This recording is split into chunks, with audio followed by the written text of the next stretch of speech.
Perkenalkan, nama saya Ade Ferizan Riano, saya dari kelompok 4 dengan NIM 20910138. Saya akan memaparkan materi tentang kerakyatan dan demokrasi terpimpin.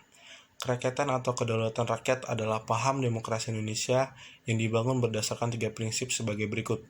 Pertama, rapat, yaitu tempat rakyat melakukan musyawarah dan mufakat tentang segala urusan yang berkaitan dengan persekutuan hidup dan keperluan bersama.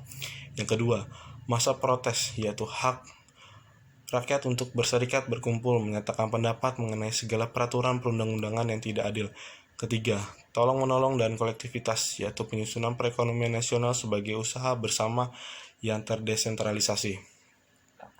Demokrasi terpimpin juga disebut demokrasi terkelola. Adalah istilah untuk sebuah pemerintahan demokrasi dengan peningkatan otokrasi dan menjadi bagian dari perkembangan demokrasi di Indonesia.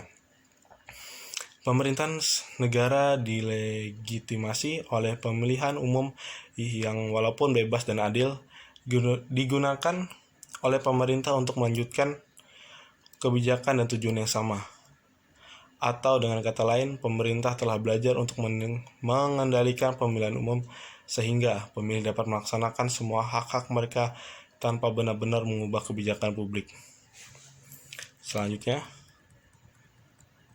walaupun mengikuti prinsip-prinsip dasar demokrasi, dapat timbul penyimpangan kecil terhadap otoritarianisme dalam demokrasi terpimpin. Pemilih dicegah untuk memiliki dampak yang signifikan terhadap kebijakan yang dijalankan oleh negara melalui pengefektifan teknik kerja humas yang berkelanjutan. Demokrasi terpimpin adalah sebuah politik Indonesia yang dapat dilihat dengan memuncaknya posisi Presiden Soekarno yang didukung oleh TNI dan PKI dalam gerakan politik nasional, sehingga arah negara dan kebijakan selaras dengan ide Soekarno seperti pembebasan paksa dari Barat dan konfrontasi Malaysia. Tujuan demokrasi terpimpin: mengembangkan keadaan politik negara yang tidak adil, stabil sebagai warisan masa demokrasi parlementer atau liberal menjadi lebih stabil. Kedua, demokrasi terpimpin merupakan reaksi terhadap demokrasi parlementer atau liberal. Hal ini disebabkan karena pada masa demokrasi parlementer, kekuasaan presiden hanya sebatas sebagai kepala negara, sedangkan kekuasaan pemerintah dilaksanakan oleh partai. Demikian yang materi yang dapat saya sampaikan. Selanjutnya akan dilanjutkan oleh teman saya. Terima kasih. 1. Kekuasaan presiden. Dalam sistem demokrasi terpimpin, mempercayai asas presidensial, asas yang mengedepankan presiden sebagai pemilik kekuasaan tertinggi. Dengan diberlakukannya demokrasi terpimpin sejak Dekret 5 Juli 1959, secara otomatis negara berada di bawah pemerintahan Presiden Soekarno pada masa itu. Hal itu dapat memicu munculnya kesenjangan peran dari wakil rakyat dan memengaruhi sistem kerja kabinet. Presidenlah yang memimpin segala pergerakan pemerintahan, sehingga dapat dengan mudah menggeser peran-peran yang dianggap tidak sesuai dengan kehendaknya, terutama dalam bidang politik. Kedua, partai politik dibatasi. Terpecahnya sistem partai politik bagi Indonesia pada masa demokrasi terpimpin mengakibatkan pecahnya para partai politik waktu itu.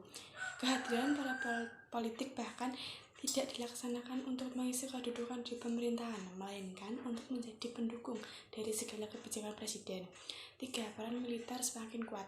Perkembangan militer di Indonesia dimanfaatkan sebagai bendung pertahanan yang sekalian menjadi dui fungsi peran pemerintahan.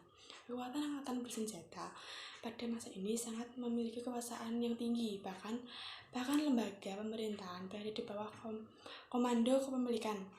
Maka telah banyak terlibat dalam kekacauan pihak domestik karena adanya dui fungsi. Keempat, berkembangnya paham komunisme.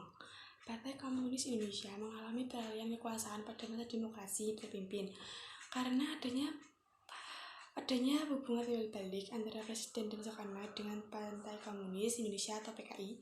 Hubungan tersebut terjadi karena Soekarno yang sedang naik dimanfaatkan oleh PKI sebagai daya tarik untuk memperoleh massa.